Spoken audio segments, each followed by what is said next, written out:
കൃഷ്ണഗാഥ സീരിയലിൻ്റെ ലേറ്റസ്റ്റ് എപ്പിസോഡിൻ്റെ റിവ്യൂയിലേക്ക് എല്ലാവർക്കും സ്വാഗതം.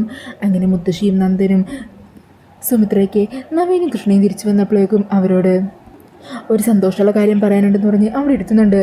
ഈ സമയം മുത്തശ്ശി പറയണേ, അതെ, ഞങ്ങൾ വളരെ പ്രധാനപ്പെട്ട ഒരു കാര്യം പറയാനാണ് നിങ്ങളോട് ഇരിക്കാൻ പറഞ്ഞത്. പിന്നെ ഇന്ന് നന്ദൻ നമ്മുടെ പൂജാരിനെ കാണാനായിട്ട് പോയിരുന്നു. അത് കേൾക്കുന്നത് നവീൻ ദേഷ്യപ്പെടുക. ഓ, ഗാഥ ഒന്ന് പഴയതുപോലെ ആയി വരുമായിരുന്നു. വീണ്ടും പൂജാരി സിദ്ധൻ എന്നൊക്കെ പറഞ്ഞ് ഓരോ പൂജകളും വഴിപാടുകളും കൊണ്ട് വരാനാണ് മുത്തശ്ശിയുടെ ഉദ്ദേശം. അന്നേരം മുത്തശ്ശി പറയണേ, എടാ നീ ഒന്ന് ക്ഷമിക്ക്, ഞാൻ പറയുന്നത് മുഴുവനായിട്ടൊന്ന് കേൾക്ക്. നീ ഈ പൂജാരി പറഞ്ഞത് എന്താണെന്നറിയോ? ഇനി നിങ്ങളുടെ ജീവിതത്തിലെ പ്രശ്നങ്ങളൊന്നും ഉണ്ടാവില്ലെന്നാ, എല്ലാ പ്രശ്നങ്ങളും മാറിയെന്നും ഇനി നിങ്ങൾക്ക് ഒന്നിച്ച് ജീവിക്കാനുള്ള സമയവുമായെന്നാ. മാത്രമല്ല, ഇതുവരെ നിങ്ങൾക്ക് അങ്ങനെ ജീവിച്ചു തുടങ്ങാനുള്ളൊരു മുഹൂർത്തം കുറിച്ചിട്ടില്ലായിരുന്നല്ലോ. എന്നാൽ നാളെയാണ് ആ മുഹൂർത്തം, നിങ്ങളുടെ ശാന്തി മുഹൂർത്തം. നാളെ പകൽ തിരുമേനി ഇവിടെ വരും. ഇവിടെ ശാന്തി മുഹൂർത്തത്തിന് മുമ്പായിട്ട് ചെയ്തു തീർക്കേണ്ട ചില പൂജകളൊക്കെ ഉണ്ട്. അല്ല, ഈ പൂജകൾ മറ്റും നടത്തുന്നതിൽ നിനക്ക് എന്തെങ്കിലും എതിർപ്പുണ്ടോ? അതേകുന്നതും നവീൻ്റെ മുഖമൊക്കെ തെളിയുക. ഇതായിരുന്നു കാര്യമെന്ന് നേരത്തെ തന്നെ പറഞ്ഞുകൂടായിരുന്നു മുത്തശ്ശി. എനിക്കൊരു കുഴപ്പമില്ല. ഈ സമയം ഇതെല്ലാം കേട്ട് കൃഷ്ണ ആകെ ടെൻഷനിൽ നിൽക്കുക. അന്നേരം സുമിത്ര ചോദിക്കണേ, ഗതമോളെ എന്തുപറ്റി? എന്താ ഇത്രയും വലിയൊരു സന്തോഷമുള്ള കാര്യം പറഞ്ഞിട്ടും മോളുടെ മുഖത്തൊരു തെളിച്ചില്ലാത്തത്? അന്നേരം മുത്തശ്ശി വരണേ, മുമ്പ് നടന്ന സംഭവങ്ങളെക്കുറിച്ച് ഓർക്കുമായിരിക്കും. മോളിനി അതൊന്നും ഓർക്കണ്ട. ഇനി ഒരു തടസ്സം നിങ്ങളുടെ ജീവിതത്തിൽ ഉണ്ടാവില്ല. നിങ്ങൾ രണ്ടുപേരും സന്തോഷത്തോടെ ജീവിക്കും. അത് കാണാനല്ലേ ഞങ്ങൾ കാത്തിരിക്കുന്നത്. എന്നാൽ പിന്നെ രണ്ടുപേരും റൂമിലേക്ക് ചെന്ന് ഫ്രഷായിട്ട് വാ. അങ്ങനെ നവീനും ഗാഥയും കൂടി റൂമിലേക്ക് പോകുവാണ് കേട്ടോ. ഈ സമയം സുമിത്ര അവിടെ നിന്നും പോകുന്നുണ്ട്. അന്നേരം മുത്തശ്ശി നന്ദനോട് പറയണേ, നന്ദ, നമ്മൾ വിചാരിച്ചതുപോലെ തന്നെ കാര്യങ്ങളെല്ലാം നടന്നാൽ മതി. യഥാർത്ഥത്തിൽ ഒന്നിക്കേണ്ടത് നവീനും കൃഷ്ണയും തന്നെയാണല്ലോ. കൃഷ്ണ ഇവിടെ എത്തി. ഇനിയിപ്പോൾ അതിനൊട്ടും വൈകിക്കേണ്ട. ദൈവങ്ങൾ പോലും തീരുമാനിച്ചു വെച്ചിരിക്കുന്നത് അവരുടെ കൂടിച്ചേരലാണ്. അതിന് നാളെ തന്നെ നടക്കണം. പിന്നെ നവീൻ്റെ ജീവിതത്തിൽ എന്നും കൃഷ്ണ ഉണ്ടാവും. അതേമേ, എല്ലാം മംഗളോട്ട് തന്നെ നടന്നാൽ മതിയായിരുന്നു എന്നും പറഞ്ഞാൽ പ്രാർത്ഥന കൊണ്ടിരിക്കുകയാണ് കേട്ടോ മുത്തശ്ശി നന്ദനും ഒക്കെ. പിന്നീട് കാണിക്കുന്നത് കൃഷ്ണയാണെങ്കിൽ ഇതെല്ലാം പറഞ്ഞ് ടെൻഷനിൽ സിത്താരേനെ ഫോണിൽ വിളിക്കുവാണ്. മാഡം, ഇവിടെ കാര്യങ്ങളൊക്കെ എല്ലാം കൈവിട്ട് പോയിക്കൊണ്ടിരിക്കുക. ഒരു വലിയ പ്രശ്നമുണ്ട്. അങ്ങനെ അവർ പറഞ്ഞ കാര്യമെല്ലാം സിത്താരയോട് പറയുവാണ് കേട്ടോ കൃഷ്ണ. അത് കേൾക്കുന്നതും സിത്താര ഷോക്കാകുക. എന്തൊക്കെയാണ് കേൾക്കുന്നത്? സത്യമാണോ? ആ, അതെന്നെ. ഇനി എനിക്കിവിടെ പിടിച്ചു നിൽക്കാൻ പറ്റില്ല മാഡം. ഇത്ര നാളും എന്തൊക്കെയോ കള്ളങ്ങൾ പറഞ്ഞ് ഇവിടെ വരെ കൊണ്ടെത്തിച്ചു. പക്ഷേ ഇനി അങ്ങോട്ട് അത് പറ്റുമെന്ന് തോന്നുന്നില്ല. എനിക്കിവിടെ നിൽക്കാൻ പറ്റില്ല മാഡം. എങ്ങനെയെങ്കിലും ഇവിടെ നിന്ന് പോയേ പറ്റുള്ളൂ. അന്നേരം സിത്താര പറയണേ, മോളെ, എനിക്ക് നീ പറയുന്നതൊക്കെ മനസ്സിലാവുന്നുണ്ട്. പക്ഷേ ഈ ഒരു അവസ്ഥയിൽ ഇപ്പോൾ ഗാഥയിൽ എന്താണെങ്കിലും അങ്ങോട്ടേക്ക് എത്തിക്കാൻ പറ്റില്ല. എന്താണെങ്കിലും നീ ധൈര്യമായിട്ടിരിക്കുക. ഒന്നും സംഭവിക്കില്ല. ഞാനെന്താണെങ്കിലും നാളെ അങ്ങോട്ടേക്ക് എത്താം. നാളെ അവിടെ എന്തൊക്കെയോ പൂജകൾ നടക്കാനുണ്ടെന്നല്ലേ പറഞ്ഞത്? ഞാൻ അവിടെ എത്താം. നമുക്ക് പരിഹരിക്കാൻ ശ്രമിക്കാം. ശരി മാഡം. മാഡം പറഞ്ഞ ഒറ്റുറപ്പിൻ്റെ പേരിലാണ് ഞാനിവിടെ നിൽക്കുന്നത്. എന്നാൽ ശരി മാഡം, ഞാൻ വെക്കുവാണ്. അങ്ങനെ പറഞ്ഞ കൃഷ്ണ ഫോൺ കിട്ടുകയുമാണ്. ഈ സമയം ഇതെല്ലാം സിത്താര സിനിയോടും പറയുന്നുണ്ട്. അന്നേരം സിത്താര പറയണേ, ഞാൻ കൃഷ്ണയെ ഇടയ്ക്കെങ്കിലും ഒരു നിമിഷം സംശയിച്ചിട്ടുണ്ട്. പക്ഷേ അതെല്ലാം തെറ്റായിരുന്നു എന്ന് അവളായിട്ട് തന്നെ തെളിയിച്ചിരിക്കുവാണ്. വിശ്വസ്തത എന്ന വാക്കിൻ്റെ 100% അർത്ഥം പുലർത്തുന്നവളാണ് കൃഷ്ണ. അവളെ ഇനി ഒരിക്കലും ഞാൻ സംശയിക്കില്ല. അല്ലെങ്കിൽ ഇതുപോലൊരു അവസരം വീണ് കിട്ടിയപ്പോൾ അവൾക്കത് നമ്മളെ അറിയിക്കാതിരിക്കായിരുന്നു. പക്ഷേ അവൾ ചെയ്തത് കണ്ടില്ലേ സിനി? അവളുടെ മനസ്സിൽ നവീനും ഗാഥയും ഒരുമിച്ച് സന്തോഷത്തോടെ ജീവിക്കണം എന്നുള്ള ആഗ്രഹമേ ഉള്ളൂ. അല്ലാതെ നവീനെ തട്ടിയെടുക്കണമെന്ന് അവൾ ഒരിക്കലും ചിന്തിച്ചിട്ടില്ല. അന്നേരം സിനി പറയണേ, മാഡം പറഞ്ഞത് ശരിയാ. കൃഷ്ണയെ മാഡം സംശയിച്ചുകൊണ്ട് ഇടയ്ക്കെങ്കിലും ഒക്കെ ഒന്ന് സംസാരിക്കുമ്പോൾ അതെന്നെ വല്ലാതെ വേദനിപ്പിക്കുന്നുണ്ട്. അന്നേരം സിത്താര പറയണേ, എനിക്കും അറിയാം. എന്താണെങ്കിലും ഇനി എൻ്റെ ഭാഗത്തുനിന്ന് അങ്ങനെയൊന്നും ഉണ്ടാവില്ല. എന്താണെങ്കിലും ഞാനിപ്പോഴുള്ള പ്രശ്നങ്ങളിൽ നിന്നൊക്കെ ഒന്ന് മോചിതമായിക്കോട്ടെ. ഞാൻ അവൾക്ക് ഇതിനെല്ലാം പകരമായിട്ട് വലിയൊരു സമ്മാനം തന്നെ കൊടുക്കും. എത്രയൊക്കെ പറഞ്ഞാലും എത്രയൊക്കെ പ്രതികൂലമായ സാഹചര്യങ്ങളുണ്ടായാലും കൃഷ്ണയോട് എനിക്ക് ദേഷ്യമൊന്നുമില്ല. അവളോട് എനിക്കൊരിഷ്ടം മാത്രമേ ഉള്ളൂ. നാളെ എന്താണെങ്കിലും കളരിക്കൽ പോകണം. ഈ പ്രശ്നത്തിന് എങ്ങനെയെങ്കിലും ഒരു പരിഹാരം കണ്ടെത്തിയേ പറ്റുള്ളൂ. പിന്നീട് കാണിക്കുന്നത് ഗാഥയാണെങ്കിൽ പുഴവരും വീട്ടിൽ ദേഷ്യത്തിലിരിക്കുവാണ്ടോ റൂമിൽ. ഈ സമയത്ത് ഗാഥ കഴിക്കാനുള്ള ഭക്ഷണവുമായിട്ട് തങ്കം അങ്ങോട്ടേക്ക് വരിക. അതെ, ഇതാ കഴിക്കാനുള്ള ഭക്ഷണം, എടുത്ത് കഴിക്കാൻ നോക്ക്. എനിക്കൊന്നും വേണ്ട. എനിക്കിവിടുന്ന് എങ്ങനെയെങ്കിലും പോയാൽ മതി. മര്യാദക്ക് നിങ്ങളുടെ മകളെ ഇങ്ങോട്ടേക്ക് വിളിച്ചു വരുത്. എനിക്കിനി ഒരു നിമിഷം ഒരുപാട് നിൽക്കാൻ പറ്റില്ല. അതെ, ചുമ്മാ ഇങ്ങനെ വാശി പിടിച്ചിട്ട് ഒരു കാര്യമില്ല. ഈ അവസ്ഥയിൽ നിനക്ക് അങ്ങോട്ട് പോകാൻ പറ്റില്ലല്ലോ. അപ്പോൾ അടങ്ങി ഒതുങ്ങി ഇവിടെ ഇരുന്ന് കഴിക്കാൻ നോക്ക്. അല്ലെങ്കിൽ ഭക്ഷണം പോലും ഇല്ലാതെ പിന്നെ പട്ടിണി കിടക്കേണ്ടി വരും. എനിക്കൊന്ന് നിൻ്റെ പിന്നാലെ നടന്നിങ്ങനെ ഊട്ടാനായിട്ട്. എനിക്ക് നിങ്ങളുടെ കയ്യിൽ നിന്ന് ഭക്ഷണമൊന്നും വേണ്ടെങ്കിലോ? ഒന്ന് പോകുന്നുണ്ടോ ഇവിടെ നിന്ന്?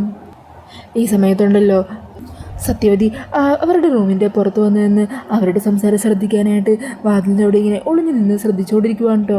ഇതേ സമയം ഗാഥയാണെങ്കിൽ വല്ലാതെ ബഹളം വെച്ചുകൊണ്ടിരിക്കുവാണ്. അന്നേരം തങ്കം ഗാഥേനെ അടക്കാനായിട്ട് ശ്രമിക്കുന്നുണ്ട്. നീ എന്തിനാ ഇങ്ങനെ ഒച്ച വെക്കുന്നത്?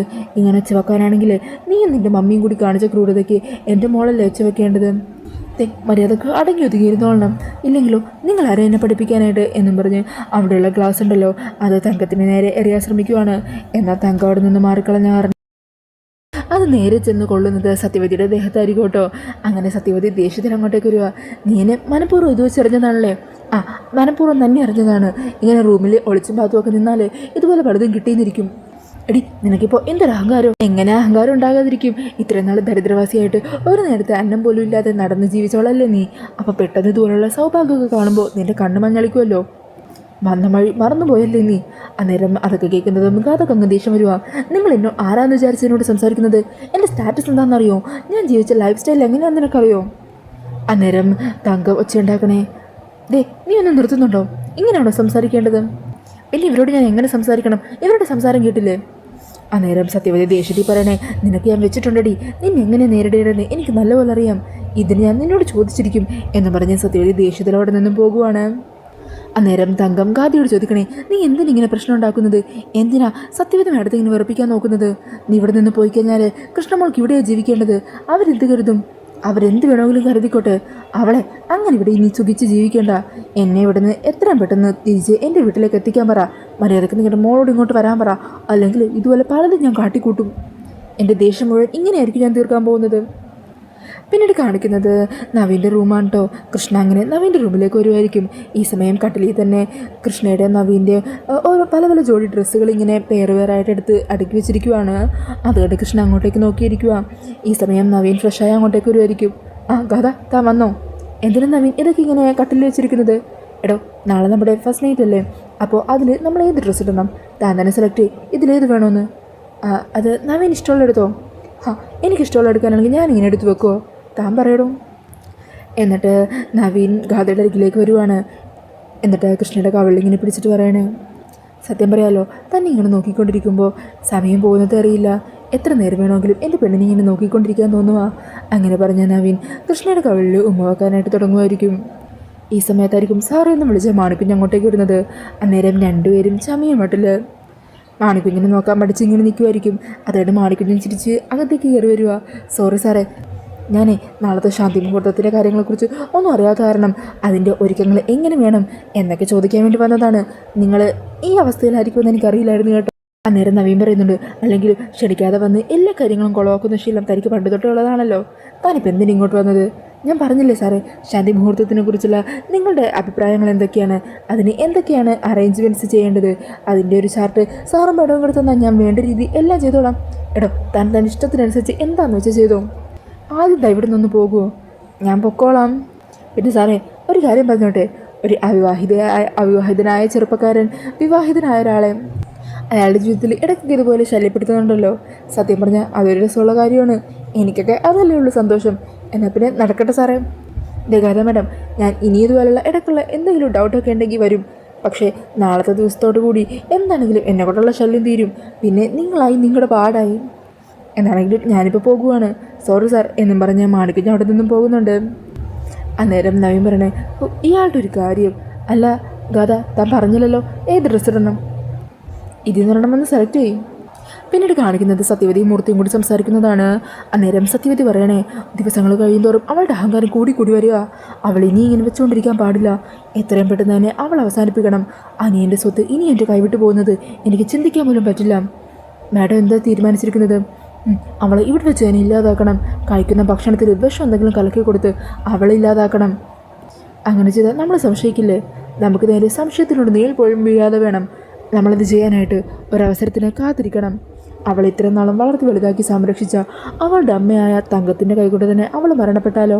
അങ്ങനെ സംഭവിച്ചു കഴിഞ്ഞാൽ മകൾ മരണപ്പെട്ടതോടെ ശ്രീനിവാസൻ തകരുകയും ചെയ്യും.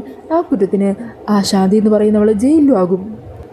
അല്ലാതെ അവളെങ്ങാനും ഇവിടെ ഉണ്ടെങ്കിലേ പിന്നെ മകൾ മരിച്ചാലും അവളോടുള്ള കടപ്പാടിൻ്റെ പേരിൽ ശ്രീനിവാസൻ സ്വത്ത് മുഴുവൻ അവളുടെ പേരിലെങ്ങാനും എഴുതി വെച്ചാലോ? അതുകൊണ്ട് അമ്മയും മോളും ഒരുമിച്ചില്ലാണ്ടാവണം. അതാണ് നമുക്ക് വേണ്ടത്. നമുക്കൊരവസരത്തിനായിട്ട് കാത്തിരിക്കാം. ഇത്ര നാളും വളർത്തി വലുതാക്കി സംരക്ഷിച്ച അമ്മ തന്നെ മകളുടെ കൊലപാതകയാവട്ടെ. അങ്ങനെ പറഞ്ഞ സന്തോഷത്തോടെ നിൽക്കുവാണ് സത്യാവതി. പിന്നീട് കാണിക്കുന്നത് നവീനും കൃഷ്ണയും കൂടി കാറിൽ പർച്ചേസിംഗ് ഒക്കെ കഴിഞ്ഞ് വന്നുകൊണ്ടിരിക്കുക. അന്നേരം കൃഷ്ണ ചോദിക്കുന്നുണ്ട്, അല്ല ഇന്നലെ ഡ്രസ്സൊക്കെ സെലക്ട് ചെയ്തതാണല്ലോ, പിന്നെ എന്തിനാ പുതിയ ഡ്രസ്സ് വാങ്ങിയത്? എടോ ഗാഥ, എൻ്റെ സ്വഭാവം ഇങ്ങനെയാ.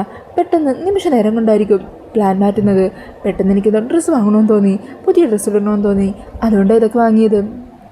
ഗാഥ, ഇതിനു മുമ്പ് ആളുകളൊക്കെ എന്നെക്കുറിച്ച് എന്താ പറഞ്ഞതെന്നറിയോ? ഞാൻ ഭയങ്കര സ്വാർത്ഥനാണെന്ന്, എനിക്ക് എല്ലാത്തിനും വലുത് എൻ്റെ കാര്യങ്ങളാണെന്ന്. ശരിയാ, കുറേ നാൾ മുമ്പ് വരെ എൻ്റെ ജീവിതം അങ്ങനെ തന്നെയായിരുന്നു. പക്ഷേ ഞാൻ ഇന്നു മുതൽ തന്നെ പ്രണയിക്കാൻ തുടങ്ങിയോ, പിന്നെ എൻ്റെ ചിന്ത മുഴുവൻ തന്നെക്കുറിച്ചാണ്. താനാണ് എൻ്റെ ലോകം, തനിക്ക് വേണ്ടി ഞാൻ എന്തും ചെയ്യുന്നത്. പിന്നെ ഞാൻ സ്വാർത്ഥത കാണിക്കാറുണ്ട്, അത് തൻ്റെ കാര്യത്തിലാണ്. ഈ ലോകത്ത് തന്നെ മറ്റാരും സ്നേഹിക്കുന്നതിനേക്കാളും കൂടുതൽ ഞാൻ സ്നേഹിക്കണമെന്ന് ആഗ്രഹിക്കുന്നു. താൻ എൻ്റെ കൂടെ ഇതുപോലെ ഉണ്ടെങ്കിലുണ്ടല്ലോ, എൻ്റെ ജീവിതം ഒത്തിരി സന്തോഷമുള്ളതാവും. താനെപ്പോഴും എൻ്റെ ഈ കഥയായിട്ട് എൻ്റെ കൂടെ നിൽക്കാനാണ് ഞാൻ ആഗ്രഹിക്കുന്നത്. ഇടയ്ക്ക് തൻ്റെ സ്വഭാവമൊക്കെ മാറുമ്പോൾ എനിക്കും വല്ലാതെ സങ്കടം വരാറുണ്ട്. പക്ഷേ താനെപ്പോഴും ഈ നിഷ്കളങ്കമായ ചിരിയോടെ എൻ്റെ കൂടെ ഉണ്ടെങ്കിൽ എൻ്റെ ജീവിതത്തിൽ ഇന്ന് സന്തോഷം മാത്രമേ ഉണ്ടാകുള്ളൂ കഥ. അങ്ങനെ പറഞ്ഞ് ആ റോട്ടി വെച്ച് തന്നെ കൃഷ്ണയുടെ കവിളിൽ ഒരു ഉമ്മ കൊടുക്കുവാൻ കേട്ടോ നവീൻ. അങ്ങനെ നവീൻ്റെ ആ പ്രണയമൊക്കെ എല്ലാം തിരിച്ചറിഞ്ഞ് ഒത്തിരി സന്തോഷത്തോടെ മനസ്സ് നിറഞ്ഞ് നിൽക്കുവാണ് കൃഷ്ണ. പിന്നീട് കാണിക്കുന്നത് ശാന്തി മുഹൂർത്തത്തിൻ്റെ പൂജകളൊക്കെ നടക്കാനുള്ള എല്ലാ ഒരുക്കങ്ങളും വീട്ടിൽ പൂർത്തിയായി കഴിഞ്ഞു. അങ്ങനെ കൃഷ്ണയാണെങ്കിൽ എന്ത് ചെയ്യും, എങ്ങനെ രക്ഷപ്പെടും എന്നറിയാതെ ടെൻഷനിൽ നിൽക്കുവാണ്. അന്നേരം ആയിരിക്കും കേട്ടോ സിത്താരയും സിനിയും കൂടി അങ്ങോട്ടേക്ക് എത്തുന്നത്. സിത്താരയെ കാണുന്നത് കൃഷ്ണ വേഗം തന്നെ അമ്മയുടെ കയ്യിലേക്ക് ഓടിച്ചില്ലണേ. മാഡം, എങ്ങനെയെങ്കിലും ഇവിടുത്തെ കാര്യങ്ങൾ മുടക്കാനുള്ള എന്തെങ്കിലും പ്ലാൻ മാഡത്തിൻ്റെ മനസ്സിലുണ്ടോ? കുട്ടി, ഇപ്പം എൻ്റെ മനസ്സിലൊന്നുമില്ല. പക്ഷേ എന്താണെങ്കിലും ഞാൻ എത്തിയില്ലേ, ധൈര്യമായിട്ടിരിക്കുക, നമുക്ക് നോക്കാം. ഈ സമയത്തായിരിക്കും കേട്ടോ നിർമ്മല അങ്ങോട്ടേക്ക് വരുന്നത്. അല്ല, ഇതാര്? സിത്താരയോ? ആ, സിത്താര ഇവിടെ എത്തിയായിരുന്നല്ലേ. എങ്ങനെ എത്താതിരിക്കും? സത്യം പറഞ്ഞാലേ എനിക്കിടക്കിടക്ക് സംശയം തോന്നും, ഇങ്ങോട്ടേക്ക് കല്യാണം കഴിച്ചു കൊണ്ടുവന്നത് ഗാദേനെയാണോ അതോ സിത്താരയാണോ എന്ന്. ഗാദയേക്കാൾ കൂടുതൽ ഇവിടെ കാണാൻ പറ്റുന്നത് സിത്താരേനെയാണല്ലോ. അല്ല, ഒരാളുടെ കൂടി കുറവുണ്ടല്ലോ. എവിടെ പോയി ആള്? ആര് നിർമ്മല ഉദ്ദേശിച്ചത്? മറ്റൊന്നുമല്ല, ഇവളിവിടെ ഇങ്ങനെ ഉള്ളപ്പോൾ ഇവളുടെ പോലെ അതേ രൂപമുള്ള വേറൊരുത്തിനെയും കൂടി നിങ്ങൾ ഇറക്കാറുണ്ടല്ലോ. ഇവിടെയുള്ള പൂജകളിലൊക്കെ സാധാരണയായിട്ട് അവളാണല്ലോ ചെയ്ത് പൂർത്തിയാക്കാറുള്ളത്. അവളില്ലേന്നാണ് ഞാൻ ചോദിച്ചത്. ജസിതാരെ കേൾക്കുമ്പോൾ വിഷമം തോന്നും, പക്ഷെ പറയാതിരിക്കാൻ പറ്റില്ലല്ലോ. ശാന്തി മുഹൂർത്തത്തിനുള്ള മുഹൂർത്തം കുറിച്ചിരിക്കുകയല്ലേ, അതിനുള്ള പൂജകൾ നടക്കാൻ പോകുക. പക്ഷേ ഇവിടെയുള്ളവർ എന്തൊക്കെ ചെയ്തു കൂട്ടിയാലും, എന്ത് പൂജകൾ ചെയ്ത് തലകുത്തി എന്ന് ശ്രമിച്ചാലും ശരി, സിത്താരയുടെ മകൾക്ക് അതൊക്കെ ഒരിക്കലും നവീൻ്റെ ഭാര്യയാകാൻ പറ്റില്ല. അങ്ങനെ അതെല്ലാം കേട്ട് ദേഷ്യത്തോടെ നിൽക്കുന്ന സിത്താരേനെയും കൃഷ്ണേനെയൊക്കെ കാണിച്ചുകൊണ്ടാണ് കേട്ടോ എപ്പിസോഡ് തീരുന്നത്. അപ്പോൾ ഈ ഒരു റിവ്യൂ ഇഷ്ടമായിട്ടുണ്ടെങ്കിൽ മറക്കാതെ വീഡിയോ ഒന്ന് ലൈക്ക് ചെയ്യണേ. ഇതുപോലുള്ള കൂടുതൽ റിവ്യൂസിനായിട്ട് ഈ ചാനൽ ഒന്ന് സബ്സ്ക്രൈബ് ചെയ്തും കൂടി സപ്പോർട്ട് ചെയ്യണേ. താങ്ക്